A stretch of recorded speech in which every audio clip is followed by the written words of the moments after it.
लेकिन अगर आवश्यकता वैसा कभी महसूस हुआ तो विकास दुबे बदला थोड़ा है, विकास दुबे वही है जी।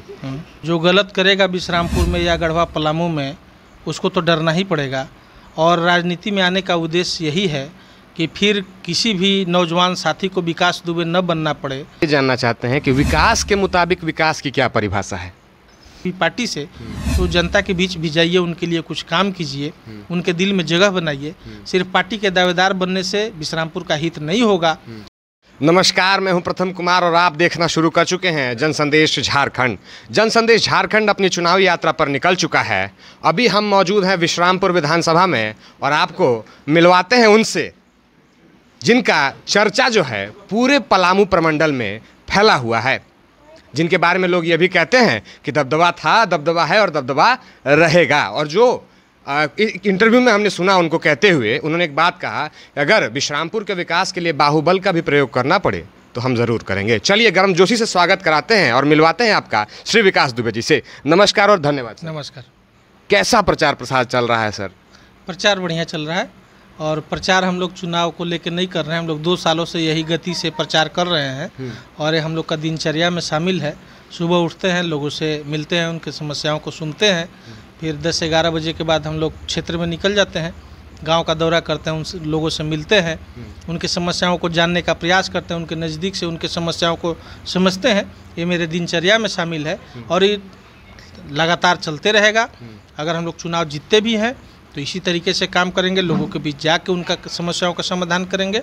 और ये हम लोग अनवरत तरीके से जो विश्रामपुर में आज तक नहीं हुआ था, इसको नए रूप में, नए तरीके से, नए जोश के साथ करने का हम लोग प्रयास कर रहे हैं। बात प्रचार प्रसार की चल रही है तो आपको बता दें कि 23 तारीख को भाजपा के जो वर्तमान विधायक हैं रामचंद्र चंद्रवंशी जी, वो बुला रहे हैं रक्षा मंत्री राजनाथ सिंह को, एक्टर और सांसद रवि किशन, मनोज तिवारी, आदित्यनाथ योगी जो मुख्यमंत्री हैं उत्तर प्रदेश के, उनकी भी आने की संभावना है। आप किसको बुला रहे हैं? देखिए, किसी के आने जाने से कोई फर्क नहीं पड़ता है। योगी आदित्यनाथ यहाँ वोट दे देंगे का कि राजनाथ सिंह वोट दे देंगे? वोट तो यहीं की जनता को देना है ना। आज तो शासन है पूरे देश में भाजपा का। कौन सा उपलब्धि है यहाँ? 5 किलो राशन से गरीबी दूर हो जाएगा लोगों का, है 1000-2000 खाते में डाल दिए चुनाव जीत के मोदी जी, उससे लोगों का समस्या का समाधान हो जाएगा। पूरे क्षेत्र में घुसखोरी, लूट खसोट, अफसरशाही, बिचौलियागिरी, दलाली हावी है। कौन सा उपलब्धि लेकर राजनाथ सिंह, योगी आदित्यनाथ वोट मांगेंगे? हैं अभी तो अपने ही यहाँ चुनाव योगी आदित्यनाथ हार गए लोकसभा में, तो यहाँ कौन सा प्रचार करने आए हैं?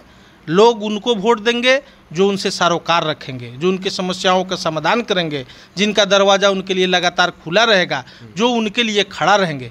किसी के आने जाने से कोई फर्क नहीं पड़ता है। ये बड़े बड़े नाम अपने यहाँ मोहताज हो गए, चुनाव नहीं जीता पाए और नाम पर वोट कहीं नहीं मिलने वाला है। जो जनता के लिए काम करेगा जनता उसको वोट देगा।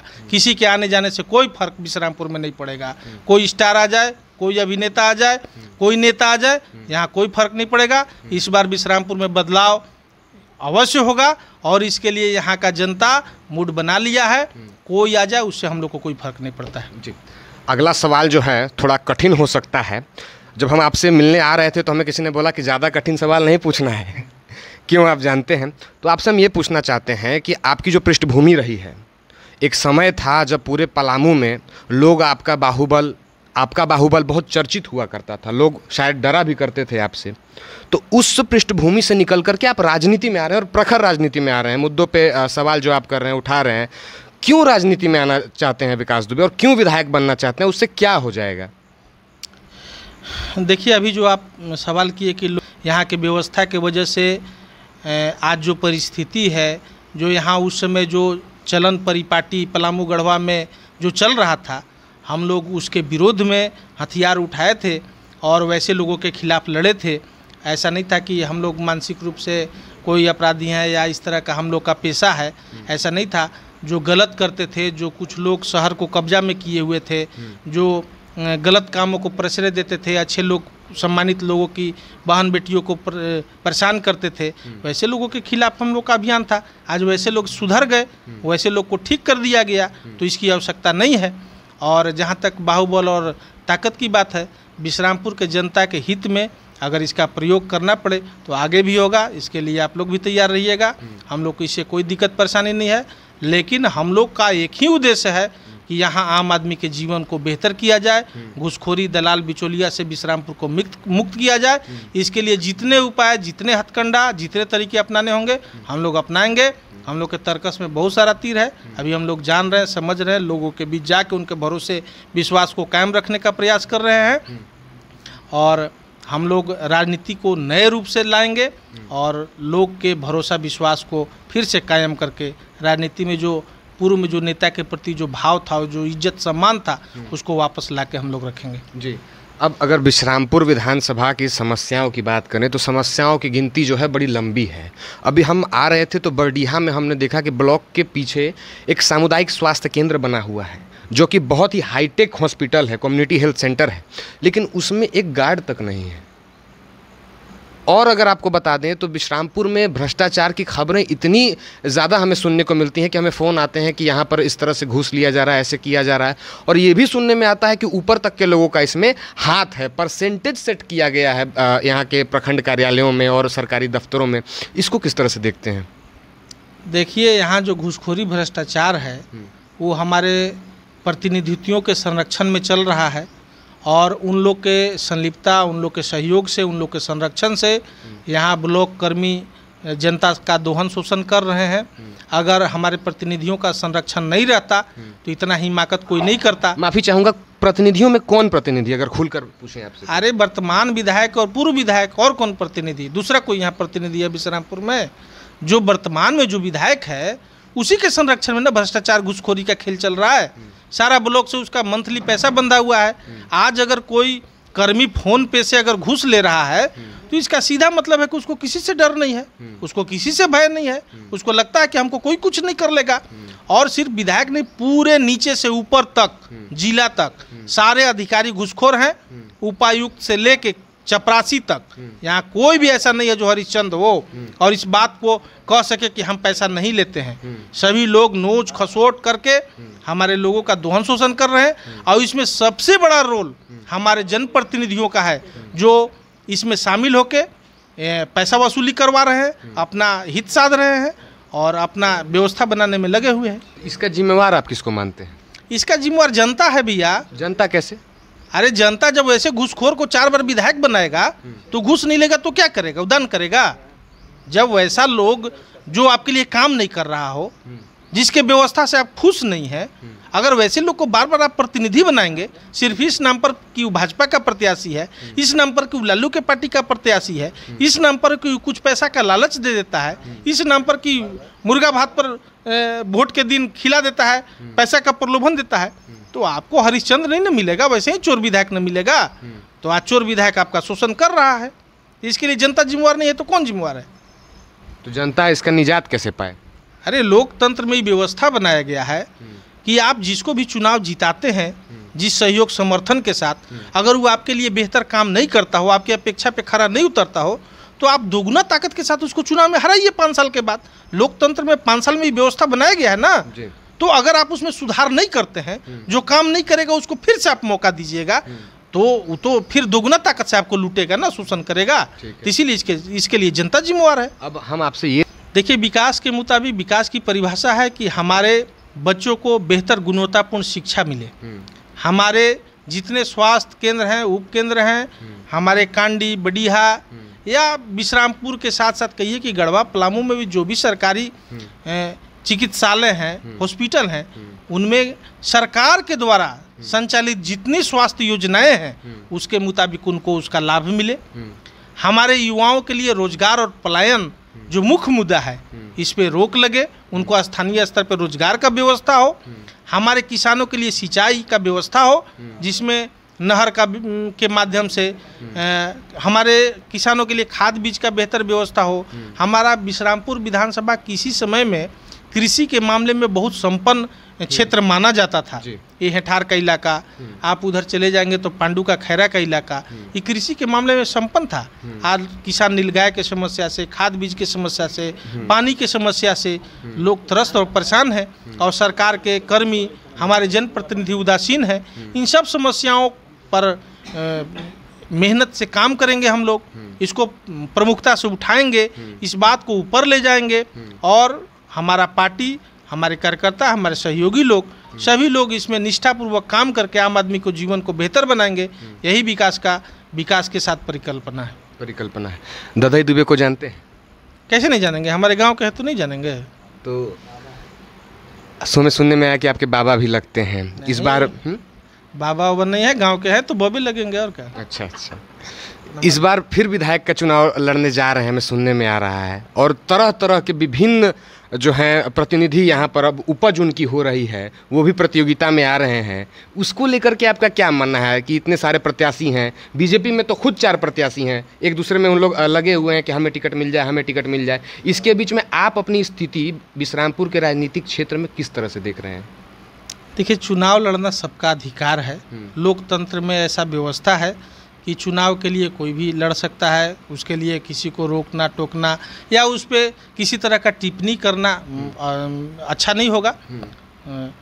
चुनाव सब कोई लड़े, जनता का सेवा करे, लेकिन वैसे लोग जो 4 बार प्रतिनिधित्व किए हमारे क्षेत्र का, अगर फिर से चुनाव लड़ने के लिए आते हैं तो जनता इस सवाल का जवाब देगा कि भाई आखिर आपको क्यों वोट मिलेगा। और जहाँ तक पार्टी में दावेदारी का बात है, तो जो राजनीति करते हैं लोग वो तो स्वतः दावेदार होते हैं, लेकिन मेरा कहना है कि अगर आप दावेदार हैं किसी भी, और ऐसे यहाँ राजनीति में जो गिरावट आ गया है, ऐसे ही दावेदारों और ऐसे ही प्रत्याशियों की वजह से आ गया है। आज किसी भी गांव में चले जाते हैं हम लोग, तो गांव के लोग समझते हैं कि उनके सारे समस्याओं के लिए हम ही जिम्मेवार हैं। उनको पता ही नहीं है कि इसके लिए जिम्मेवार कौन है। तो राजनीति में नेता का गिरावट इतना हद तक हो गया है कि कभी कभी लगता है कि कौन सा काम करने आ गए, कौन सा पाप हो गया हमसे। तो इस तरह से राजनीति में अपना लोग नाम पहचान और इस पद का गरिमा को ख़त्म कर दिए। अब वैसे लोग फिर से राजनीति में आ रहे हैं, तो स्वागत है, जनता जवाब देगा उनका। चलिए, तो राजनीतिक साक्षात्कार हो गया। अब हम ये जानना चाहते हैं, हमारे दर्शक ये जानना चाहते हैं कि विकास दुबे असल ज़िंदगी में कैसे हैं? हमारे साथ जो लोग रहते हैं उनसे आप पूछिए कि असल ज़िंदगी में कैसे हैं। नहीं, आपसे जानना चाहते हैं हमारे दर्शक कि विकास दुबे बहुत चर्चित चेहरा है। बहुत दिनों तक आप कैमरा के सामने नहीं आए थे, साक्षात्कार आपके नहीं चल रहे थे, तब तक लोगों में एक मनोवैज्ञानिक खौफ बना हुआ था कि विकास दुबे कैसे होंगे, दबंग होंगे। हम जब आपसे पिछले इंटरव्यू में मिले तो हमें भी लगा कि भाई क्या पूछना है, सोच समझ कर पूछना होगा, लेकिन अब लग रहा है कि आप भी एक सामान्य व्यक्ति की तरह जीवन जीते हैं।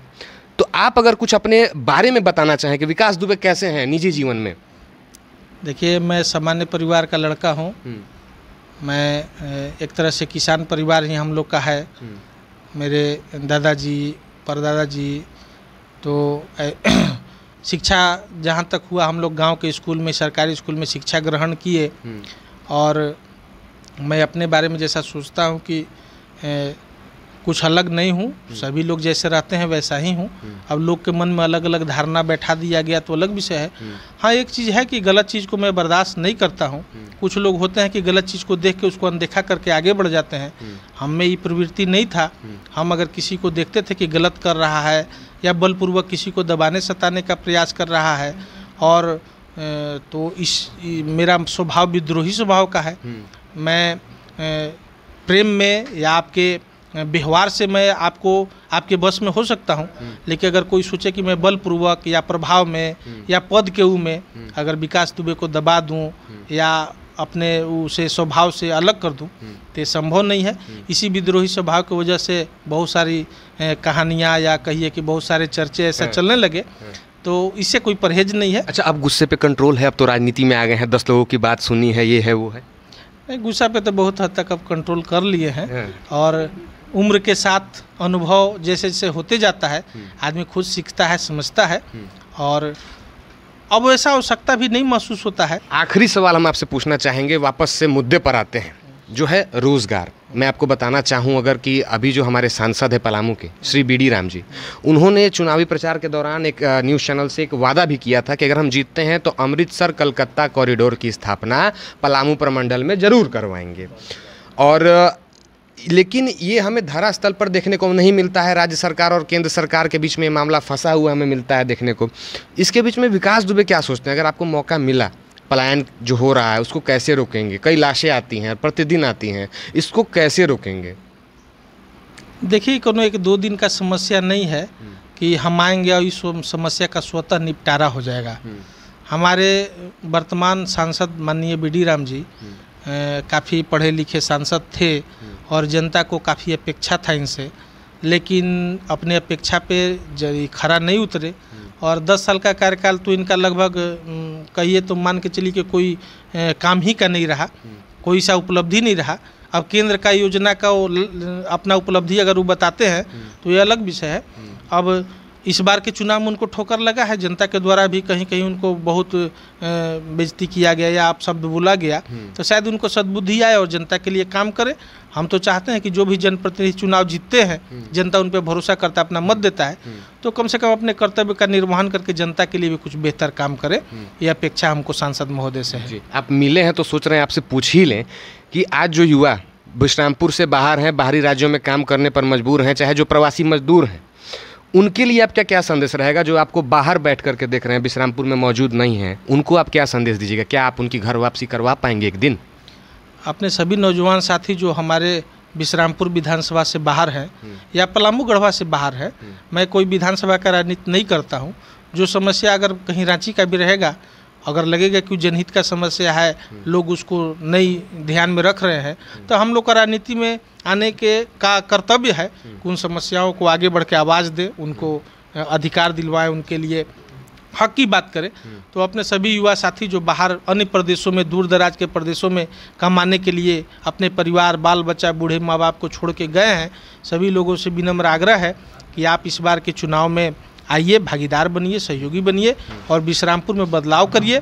मैं इस बात का भरोसा अपने सभी युवा साथियों को जो बाहर में जाके रोजी रोजगार के लिए पलायन किए हुए हैं, सभी को देता हूं कि अगर आप सबों के सहयोग से हम लोग सत्ता में आते हैं, चुनाव जीतते हैं, तो आप लोग के कमाने का, रोजी रोजगार का यहाँ लोकल व्यवस्था पलामू गढ़वा में किया जाएगा और इसके लिए हम लोग पूरी तरह से संकल्प होकर काम करेंगे। चुनावी वादा नहीं है, ये घोषणा नहीं है, हम लोग इसके लिए दृढ़ संकल्पित है कि यहाँ जो भी कंपनियां काम करने आएगी उसको हमको स्थानीय लोगों को उसमें रखना होगा और उनको रोजगार देना होगा। अगर जो कंपनी ऐसा काम नहीं करेगा उसको यहाँ काम करने नहीं दिया जाएगा। चलिए, हमारे साथ जुड़ने के लिए बहुत बहुत धन्यवाद। हमारी बहुत शुभकामनाएं हैं आपके साथ। आगे की खबर देखने के लिए बने रहिए जन संदेश झारखंड के साथ।